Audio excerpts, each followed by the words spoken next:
সুপ্রিয় দর্শক, শুরু হচ্ছে final match PKSP academy cup টি-20 ক্রিকেট টুর্নামেন্ট 2025 এবং টুর্নামেন্টের দুই হেভিওয়েট মোকাবেলা করবার জন্য প্রস্তুত হয়ে আছে, যার একটি 10-12 স্পোর্টিং ক্লাব এবং তাদের প্রতিপক্ষ ঢাকা কিংস। আর এই মুহূর্তে আপনাদের সবাইকে ওয়েলকাম জানাচ্ছি ইম্পর্টেন্ট টসে। সম্মানিত ম্যাচ রেফারি জনাব ইমদাদুল হক ইমদু, তার পাশে সিয়াম নেতৃত্ব দিচ্ছেন 10-12 স্পোর্টিং ক্লাবকে, অপরদিকে ঢাকা কিংসকে নেতৃত্ব দিচ্ছে নাবিদ খান। চলে যেতে চাই ইমদাদুল হক ইমদু ভাইয়ের কাছে টসের জন্য।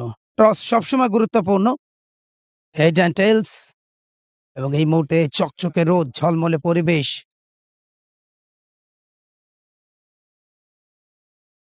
হেড কল করা হয়েছে ঢাকা কিংস এর পক্ষ থেকে। আমরা একটু জেনে নিতে চাই ম্যাচ রেফারির কাছ থেকে। হেড অর্থাৎ ঢাকা কিংস তারা টসে জিতেছেন। Navid, Navid please, Navid please.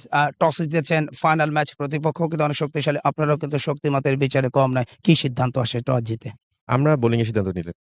Bowling করার কারণ কি? আমরা দেখেছি লাস্ট ম্যাচে বোলারদের ভালো পারফরম্যান্স ছিল এবং পরে ব্যাট করে ম্যাচ জিতেছেন। ওই জায়গা থেকে কি আত্মবিশ্বাসটা? হ্যাঁ, এটা একটু বলতে পারেন। আর দিনের ১ম ম্যাচগুলোতে একটু উইকেটে হালকা একটু ময়েশ্চার আমরা লক্ষ্য করছি। আছে যদিও একটু পরে খেলা শুরু হচ্ছে।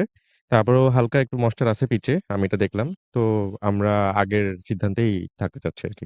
নাভিদ, সাধারণত আমরা জানি যে একাডেমিতে সবসময় প্র্যাকটিস হয়, অনুশীলনের যে বিষয়গুলো থাকে সেটা কমপ্লিট করা থাকে। বাট কোনো একাডেমির কাছ থেকে কিন্তু তেমন কোনো টুর্নামেন্ট আয়োজনের কিন্তু আমরা সেই ধরনের মানে উদ্যোগ দেখিনি। বাট পিকেএসপি এই যে উদ্যোগটা নিয়েছে, অ্যাজ এ প্লেয়ার হিসেবে কিভাবে দেখছেন? না, এই উদ্যোগটা অবশ্যই নেওয়া উচিত। কারণ আমাদের খেয়াল করে দেখবেন প্রতিটা প্লেয়ার প্রফেশনালি ঢাকা লিগে ১৪ থেকে ১৫ টা ম্যাচ পাচ্ছে, খুব কম প্লেয়ার। বাদবাকি প্লেয়াররা কিছু ওরকমভাবে ম্যাচ পাচ্ছে না, সারা বছর বসে থাকছে। যে কারণে তারা ম্যাচ প্র্যাকটিসের সুযোগ পাচ্ছে না এবং সেভাবে কনফিডেন্স লেভেলও ওদের বিল্ড আপ হচ্ছে না। তো এইভাবে যদি একাডেমির প্লেয়াররা কিন্তু ওইভাবে কিন্তু ম্যাচ খেলার সুযোগ পাচ্ছে না। তো এরকম যদি টুর্নামেন্ট আরো বেশি হয়, তাহলে দেখা যাচ্ছে যে আমাদের সিনিয়র প্লেয়াররা যারা ম্যাচ খেলছে ৩-৪ জনের সাথে, বাকি যারা ম্যাচ খেলতে পারছে না, যেমন আমাদের টিমই ৩-৪, যেমন আমরা গ্রুপ রাউন্ড সব একাডেমির প্লেয়ারদেরকে আমরা খেলাইছি। যা তো ঐরকমভাবে আরকি ওরা সুযোগ পাবে আরকি। তো আমরা আশা করছি যে আরো সামনে, যেমন ৪ বছর আগে এই মাঠটাও ছিল না। তো এরকমভাবে নতুন, নতুন একাডেমি তৈরি হচ্ছে, নতুন, নতুন আমাদের ফ্যাসিলিটিস বাড়তেছে। তো আমরা আশা করব যে সরকার যেন আরো উদ্যোগ নেয়, যেন প্লেয়াররা ম্যাচের মধ্যে থাকতে পারে সারা বছর। এনি চেঞ্জ লাস্ট ম্যাচ থেকে দলে? হ্যাঁ, লাস্ট ম্যাচ থেকে একটু ভালোই চেঞ্জ আছে। কারণ আপনি তো জানেন যে ফার্স্ট ডিভিশন শুরু হয়ে গেছে। তো আমাদের কোর মেম্বারদের মধ্যে ৩ জন প্লেয়ার আনএভেইলেবল। ওরা ছুটি পায় নাই আজকে এবং আমরা ফোর্সও করি নাই যে ওদের লিগটাই ইম্পোর্টেন্ট। তো তোমরা ওটাতেই ফোকাস করো। আমরা অল্টারনেট আমাদের যারা প্লেয়ার এভেইলেবল ছিল তাদেরকে নিয়ে আমরা আজকে খেলছি। Best of luck. একই সাথে পিকেএসপি এর পক্ষ থেকে ধন্যবাদ আপনাকে। Thank you so much. Thank you. Siam, আগে ব্যাট করতে হচ্ছে স্পোর্টিং উইকেট। আমরা জানি যে এই উইকেটে ব্যাটসম্যান বোলার দুপক্ষের কিন্তু ভালো করার সুযোগ আছে। কি মনে হচ্ছে? অবশ্য টসটা ফ্যাক্ট না। ফ্যাক্টটা হলো যাদের নিজেদের পারফরম্যান্সের উপর ভালো ভিত্তি করে যারা ভালো খেলবে তারাই দিন শেষে ভালো রেজাল্ট পাবে। আমাদের টস জিতলে আমাদেরও ফিল্ডিং নেওয়ার চিন্তাভাবনা ছিল। বাট এখন টস তো এরকম ম্যাটার করে না টিমের জন্য। বাট ইনশাআল্লাহ আমরা ব্যাটিং নিয়ে আমরা খুশি।